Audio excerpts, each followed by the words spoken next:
Oke, assalamualaikum warahmatullahi wabarakatuh. Kembali lagi bersama gua Krisna di channel Atalana. Selamat malam teman-teman semua. Apa kabar? Semoga kita semua dalam keadaan sehat ya. Amin. Oke teman-teman, di sini gue mau kasih tips nih buat teman-teman yang selalu gagal ngebreed ya. Karena indukan si pejantannya ini biasanya pada saat ngebreed dia malas menjaga telur, atau bahkan yang lebih parah dia sampai memakan telurnya. Penyebabnya kenapa sih teman-teman? Oke, langsung aja simak ya teman-teman ya. Yang pertama teman-teman, jika teman-teman mendapatkan pejantan yang sampai memakan telurnya, penyebab pertamanya mungkin yang pertama itu dia kelelahan karena beberapa kali di breed ya. Nah seperti ini ya teman-teman, contoh satu pejantan yang lelah dalam menjaga burayak dan akhirnya dia sampai memakan telur ya. Nah ini pejantan ini kemarin habis gua breed, lalu selang beberapa hari kemudian si pejantan ini gua breed lagi ya, dan pada akhirnya setelah gua lihat tadi telurnya habis ya, padahal lumayan banyak telurnya, tapi pas gua angkat telurnya itu sama sekali tidak ada ya. Nah gua tidak menyalahkan juga si pejantannya karena itu kesalahan gua pribadi. Nah berangkat dari hal tersebut, gue ambil inisiatif untuk mempuasakan si pejantan ini. Mungkin agak lama ya teman-teman ya, sekitar 2 minggu gue nggak akan breed dulu nih pejantannya ya. Padahal memang idealnya itu untuk pejantan lebih baik selang 1 minggu baru di breed lagi, itu minimal banget ya teman-teman. Karena kemarin gue langsung kawinkan karena memang posisinya waktu itu si betinanya itu telurnya sudah full banget, bahkan dikhawatirkan akan membuang telur, yang akhirnya gua terpaksa mengawinkan dengan pejantan yang ini ya, karena memang yang lain juga sedang gua puasakan, jadi tersisa dengan pejantan ini ya. Lalu bagaimana caranya kita mempuasakan si pejantan ini?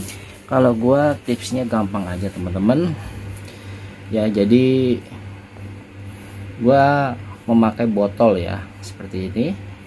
Botolnya ini gua kasih daun ketapang ya. Gua nggak kasih garam nih teman-teman nih, biarin aja, jadi full dengan daun ketapang aja ya, supaya si pejantannya ini lebih nyaman dan rileks. Lalu cara yang kedua, gua memasukkan pejantan ini ke dalam ember ya. Sebenarnya fungsinya dimasukkan ke dalam ember ini supaya dia tidak terganggu oleh keadaan sekitarnya ya. Jadi kalau di dalam ember seperti ini kan usahakan airnya itu di bawah ember ya, dan ini kebetulan masih di atas ember, jadi kita harus kurangin dulu ya teman-teman ya. Oke seperti ini ya, jadi seperti ini teman-teman. Jadi kalau gua caranya seperti ini teman-teman, ini ibaratnya mempuasakan atau mengistirahatkan si pejantan supaya dia lebih rileks dan lebih fit lagi nanti ketika teman-teman mau mengawinkannya kembali ya. Lebih bagus lagi kalau botolnya ini dilakban ya teman-teman, jadi benar-benar ketutup ya. Tapi kalau gua caranya hanya memakai ember seperti ini ya, jadi tetap si pejantannya itu mendapatkan oksigen atau hawa ya, jadi tidak terlalu tertutup ya, tapi sekelilingnya ini dia tidak terganggu oleh cupang-cupang yang lain. Nah begitu halnya sama dengan yang ini juga. Kemarin juga ini gua kawinkan dan sama kasusnya, dia malas jaga telur, yang akhirnya telurnya dia acak-acak, yang pada akhirnya mungkin telurnya gue selamatkan dan bisa menetas ya. Tapi dengan kejadian ini gue menyimpulkan si bejantannya ini stres ya, karena sudah beberapa kali dikawinkan ya, dan akhirnya harus dipuasakan kembali. Nah ini seperti ini ya botolnya, kita kurangi dulu aja airnya ya, seperti ini. Usahakan di bawah ember ya teman-teman ya, posisi airnya. Oke. Nah ada satu lagi, sebenarnya ada 3. Nah ini dia ya. Nah ini juga sama, airnya terlalu banyak, jadi harus dikurangi dulu ya teman-teman ya.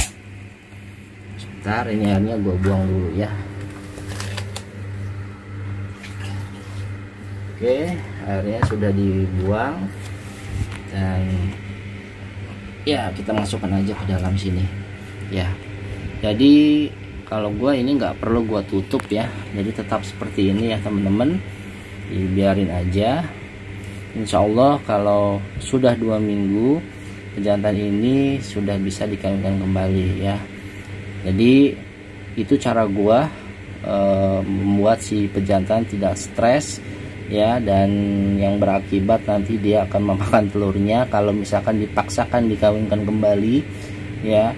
Dan kemungkinan besar kalau dipaksakan lagi si pejantannya ini bisa sakit ya teman-teman ya, karena beberapa pengalaman gua ya, pejantan yang dikawinkan di rentan yang sangat dekat itu bisa mengakibatkan si pejantan ini sakit yang berujung pada kematian. Jadi usahakan teman-teman selalu perhatikan kondisi si pejantannya ini ya. Nah kalau untuk si betinanya sendiri, untuk terapinya kalau gue sih tidak ada yang spesial ya teman-teman.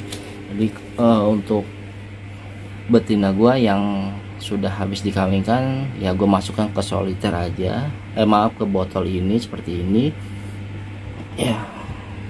Jadi insya Allah dikasih pakannya sehari 2 kali dia cepat mengisi telur ya teman-teman ya. Jadi kalau teman-teman mau pakai ember juga nggak ada masalah, tapi kalau gua pakai botol aja cukup ya untuk pengisian telur ya teman-teman ya. Tapi sekiranya kalau dia sudah kincup atau mungkin sudah nggak nyaman dengan di botol, teman-teman bisa pindahkan ke ember ya, atau wadah yang lebih besar ya. Jadi ada beberapa memang yang sedang kincup ya, seperti ini nih. Oh ya, ini airnya gua kurangin, terus gua kasih daun ketapang yang agak pekat aja. Nah ini juga nih sebenarnya yang female yang usianya masih tergolong muda, masih 3 bulanan, dia agak kincup ya, jadi gua terapi. Nah ini gua pakai daun ekstrak daun ketapang, sama gua kasih tetraklor 2 sendok makan ya. Jadi itu ya teman-teman, perawatan pejantan yang habis dikawinkan dan terapinya seperti itu. Oke ya teman-teman, tips sederhana dari gua, mudah-mudahan bisa bermanfaat ya teman-teman ya. Oke, saya akhiri video kali ini. Terima kasih sudah menonton. Jangan lupa di subscribe, like, dan share-nya. Saya akhiri. Wassalamualaikum warahmatullahi wabarakatuh. Salam percupangan Indonesia.